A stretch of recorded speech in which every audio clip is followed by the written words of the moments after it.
There's no way. I know they were planning on sitting her, but after yesterday's performance, after last night's nuclear god mode activated, there's no way you sit Caitlin Clark tonight, especially. She looked her own coach dead in the eye and said, "No, not today. Not this shift. Not while the game still needed her." That single moment right there on the sideline cracked open something the league had been trying to hold together all season long. Caitlin Clark waved off the substitution herself. Calm, sure, almost bored by the idea that anyone would think she was ready to sit. And in that instant, the entire balance of power in this league quietly, violently shifted. This wasn't just a stubborn rookie wanting extra minutes. This was a statement, a direct challenge to a system that has always told young players to wait their turn, to trust the process, to let the veterans and the front offices and the media decide when they've earned the right to matter. Clark didn't wait for permission. She took it. The building itself seemed to feel it happen. 1 second it was just another regular season night. Fans settling into their seats, cameras panning the crowd. The next second the whole arena was on its feet screaming because everyone understood at the exact same moment that they weren't just watching a basketball game anymore. They were watching a changing of the guard happen live in real time with nowhere to hide. Across the court, the other bench was in trouble. Real trouble. The kind of trouble you can see on a coach's face before it even shows up on the scoreboard. Stephanie White has built her career on defense, on discipline, on schemes that make even great scorers look ordinary. And on this night, none of it mattered. Every rotation she called, every trap she set, every adjustment she made got picked apart within seconds. You could see it eating at her. The realization that the player in front of her wasn't just having a good game, she was rewriting what a good game even looks like. And here's the part that should really scare the people running this league. They don't actually want her playing 40 minutes a night. Think about that for a second. Why would anyone not want their most electric, most bankable, most must-watch player on the floor for every possible second? Because every extra minute she plays is another record with an expiration date. Every extra possession chips away at the myth that college dominance doesn't carry over to the pros. Keep her out there long enough, and pretty soon there's nothing left of the old measuring sticks to defend. That's the real fear sitting behind closed doors and league offices right now. Not that she'll get hurt, not that she'll wear down.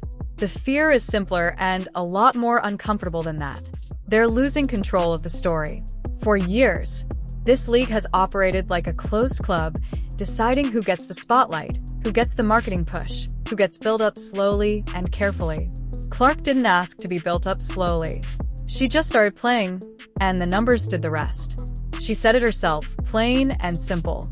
She just wants to play and win. For words, no theatrics. And somehow those 4 words hit harder than any trash talk ever could because they expose exactly how much noise the rest of the sports world has been making around her for nothing. Every logo 3 she pulls up and buries isn't just 2 points on a scoreboard. It's a message sent straight to every analyst who spent last summer explaining very confidently why none of this would work at the next level. You have to wonder what's actually being said in those league meetings right now behind closed doors away from the microphones. Because whatever it is, it's getting drowned out by a crowd that has already made up its mind and moved on without them. While the so-called experts were busy debating whether she'd survive the physicality of the pro game, she quietly broke the single-season assist record and blew past scoring numbers that players with a decade of experience have never even sniffed. Read that again. Not close to it, never sniffed it. That's not a hot streak. That's a full-blown changing of the landscape.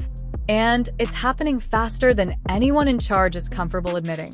Look at the actual numbers because they don't lie the way narratives can. Television ratings that used to belong to marquee holiday matchups are now showing up for regular Tuesday night games. Merchandise selling out faster than warehouses can restock it. Arenas in cities that used to struggle to fill a third of their seats are now selling out weeks in advance. For a while, the official line was that this was a temporary bump, a rookie honeymoon phase that would fade once the grind of a full professional season set in. Nobody's saying that anymore. Not with a straight face, anyway. Go back and watch the preseason breakdowns if you want to laugh. Room after room of well-dressed analysts sitting behind their desks, confidently predicting that the veterans would rough her up, that she'd need a year or two to adjust, that she'd learn her place soon enough. Every one of those clips ages worse by the week.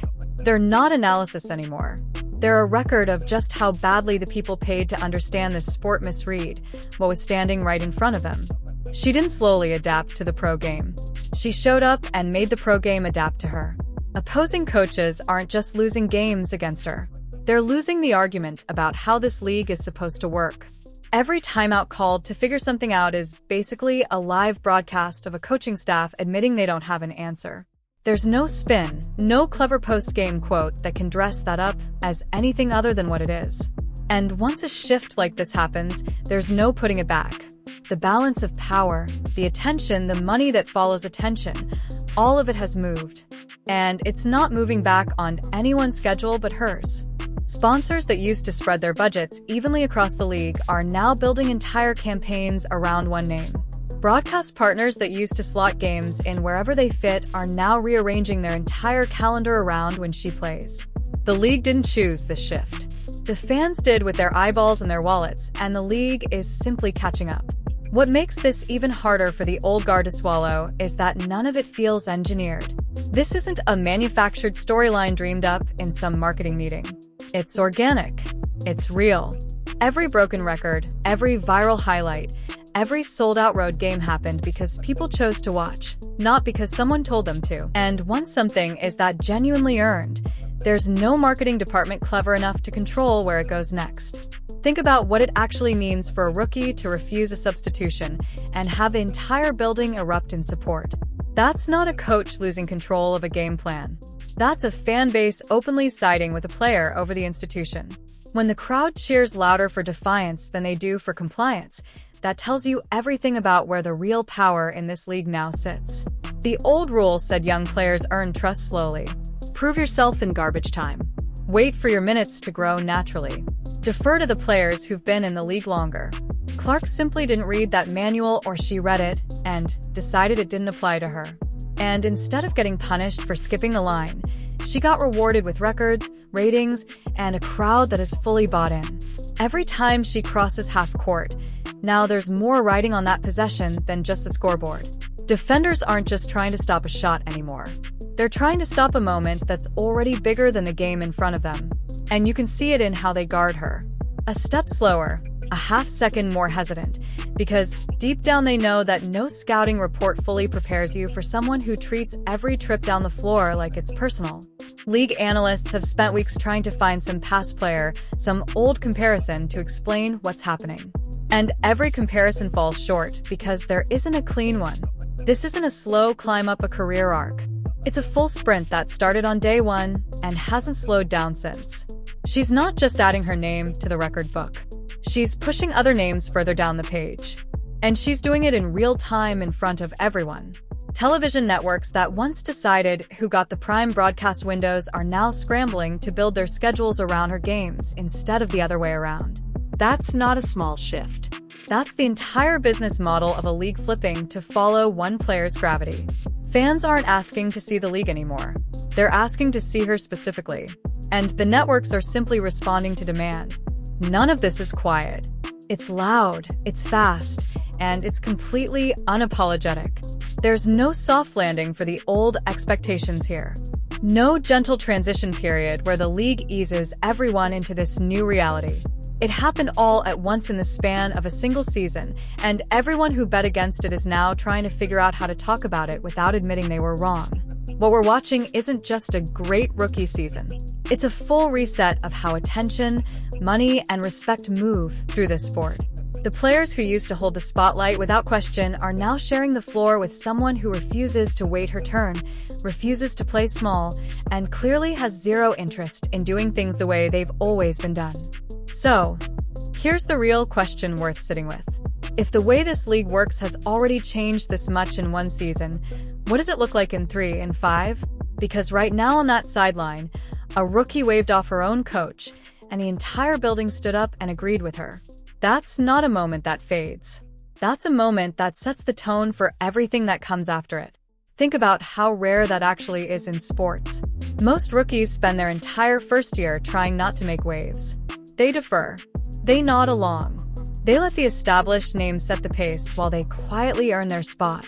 Clark skipped that whole process. She walked in, looked at the timeline. Everyone expected her to follow, and simply didn't follow it. And instead of getting pushed back into line, the game bent around her instead.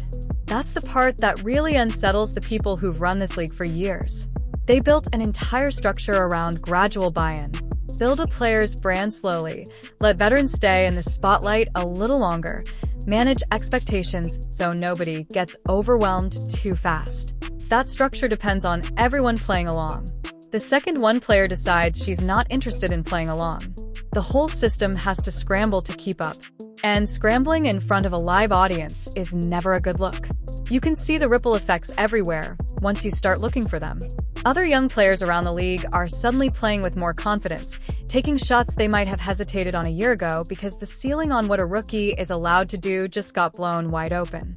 Coaches across the league are adjusting their own rotations, not because their system suddenly stopped working, but because they know one bad defensive possession against her ends up on every highlight reel by morning.